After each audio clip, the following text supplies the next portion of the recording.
Hey everybody, is this section from Marcel van der Linden's Western Marxism in the Soviet Union, which is about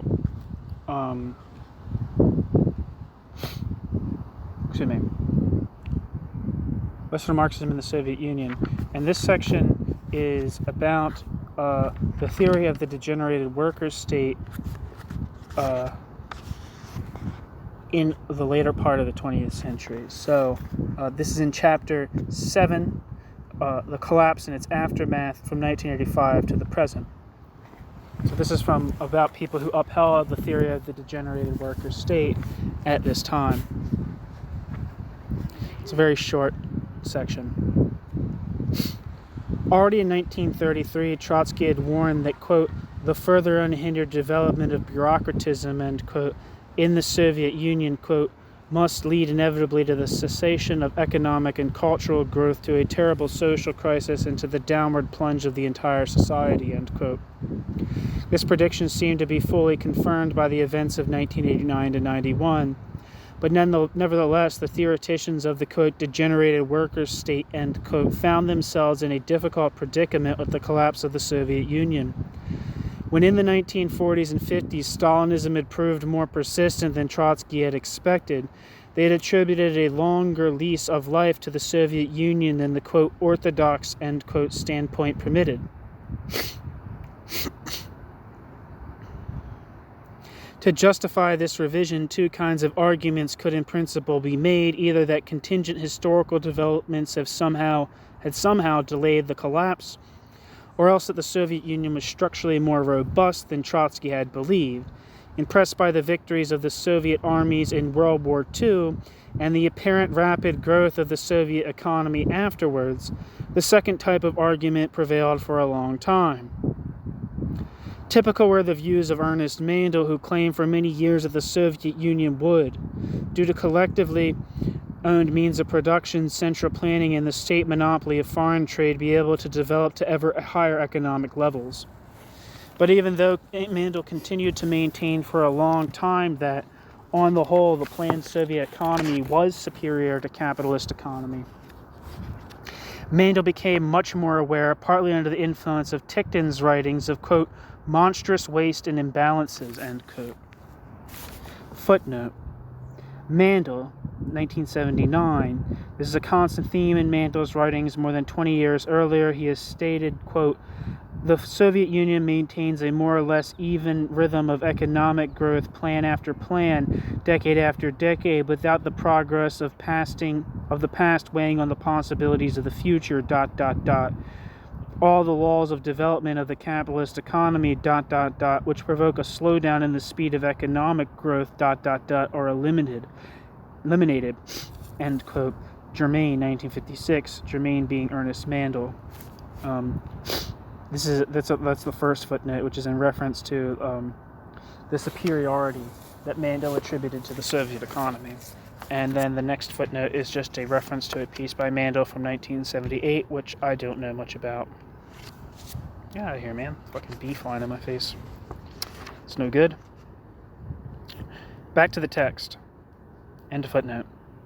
In 1987, Mandel accordingly characterized Soviet society as, quote, a product of the combination of dynamism and immobility, end quote. Quote, the movement results from the economic and social growth, which is impressive over the long term, even if this is slowing down year by year. This growth has profoundly changed the country from what it was in 1940, 1950, or even 1960. The immobility results from the bureaucratic stranglehold of the state and society as a whole. This is an obstacle to further growth, ... This is a contradiction which is today dominant in the Soviet Union. End quote. Mandel, 1987. Mandel upheld his historical assessment until his death. Mandel, 1992. Footnote. Mandel, 1992. Bureaucratic management, quote, robs the entire economy of any form of economic rationality, end quote. End footnote. To explain perestroika, Mandel referred to the inability of the Soviet bureaucracy to shift from extensive to intensive growth with the consequence that, quote, the Soviet economy missed the boat of the third technological revolution, end quote.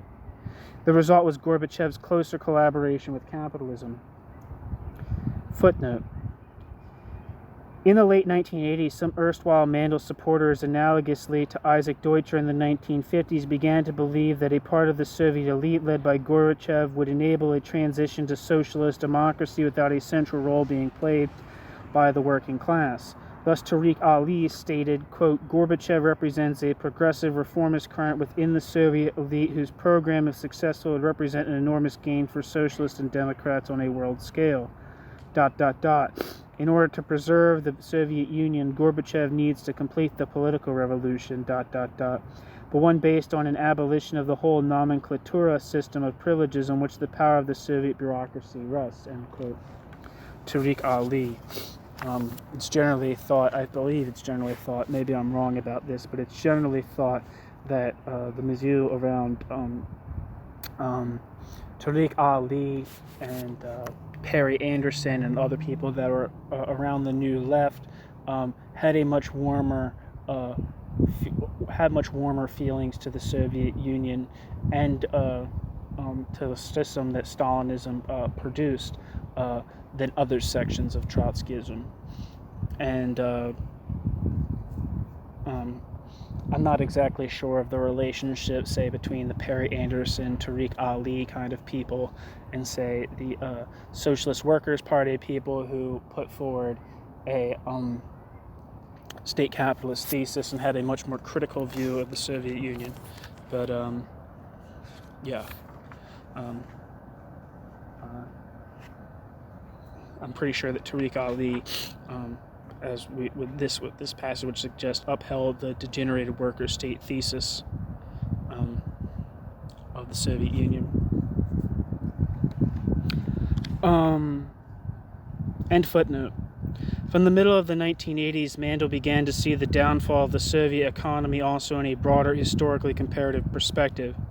In particular, Mandel signaled a parallel with the Asiatic mode of production in classical China, etc. Quote, in the initial phase of each dynasty, the objective function of the bureaucracy was to protect the state and the peasantry from the encroachment of the landed nobility, gentry, in order to permit expanded reproduction, irrigation work, socialization of the surplus product, guarantee of adequate labor productivity in the villages, ...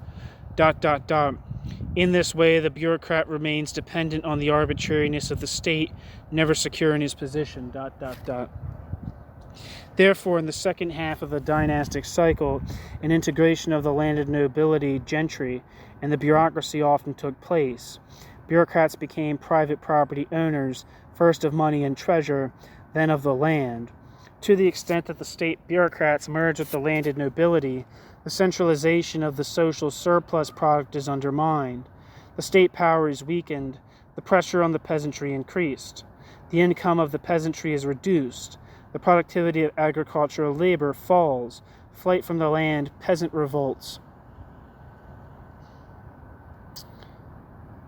Banditism, uprisings become common.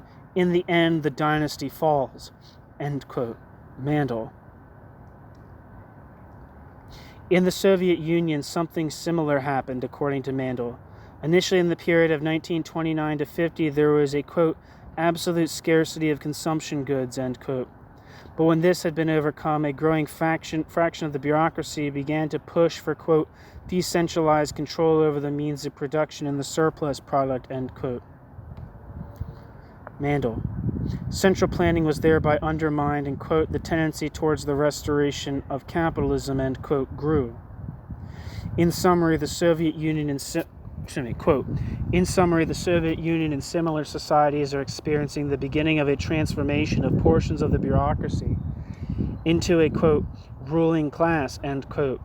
Not a, quote, new bureaucratic ruling class, end quote, but the old well-known class of capitalist and private owners of the means of production, end quote. End quote. Mandel, 1985. Such a restoration could, however, occur only after a historic social and economic defeat of the working class, but, Mandel argued, quote, this defeat has not yet taken place, end quote. So, The historic social and economic defeat of the working class in the Soviet Union had not yet taken place in 1985. Peter Main and Clara Heath chose a different angle from Mandel by adducing contingent historical developments to explain why Trotsky's predictions seem to have been realized only after a half a century's delay. Main and Heath pointed out that after finishing the revolution betrayed in 1936, Trotsky never wrote any detailed systematic analyses of the Soviet Union again. But precisely in the last 4 years of his life, i.e. in the period of 1937 to 40, Stalinism, quote, a system of control of the economy, end quote, had been established, quote, which enabled Stalinism to survive longer than Trotsky had predicted, end quote. This system, as described by Mark Harrison, quote, was Mark Harrison being a big economic historian of the Soviet Union. If you're not familiar with Mark Harrison, I actually have a piece on this channel from, I believe it's the first volume of the Cambridge History of Communism, which is about the development of the Soviet economy from 1917 to like 1940. So prior to the Nazi invasion of the Soviet Union. I think that's where it stops. I don't think it goes beyond that. I'm not sure though. Like I think it might stop at like 1941. That's the year when I think that's my memory's not going great, but I think that's the year Barbarossa transpired. Anyway, this is the quote from Mark Harrison. Quote, this system, as described by Mark Harrison, quote, was based around the creation of a network of Gosplan plenipotentiaries who were empowered to take whatever action they thought necessary to complete projects that had been prioritized by the political leadership. This same system was instrumental in allowing the maintenance of war production after the invasion of 1941 and the astonishing creation of new war industries in Siberia prior to the counterattack of 1943. Thereafter, in the reconstruction phase, the regime was able to utilize the lessons as well as the actual blueprints very often of the first and second plans to rebuild the most important infrastructural and industrial projects with much lower, quote, overhead costs, end quote, than in the 30s. In other words, Trotsky's assumption that the economic dislocation caused by bureaucratic planning would eventually reach a pitch where economic collapse would cause the downfall of the regime was offset by developments of which Trotsky appears to have known nothing. End quote. Mark Harrison. Chattopadhyay identified an important anomaly for the theory of the degenerated workers' state. If the Soviet economy had really been superior to capitalism, how is it possible that a restoration of capitalism could have occurred, quote, without any massive resistance of the producers, end quote. End quote. That's from Chattopadhyay, 1994. Yes. What was I going to say? I have pieces by Chattopadhyay on the channel. Very important theoretician who passed away recently, and for me personally, was tremendously influential. Okay. Thanks for listening.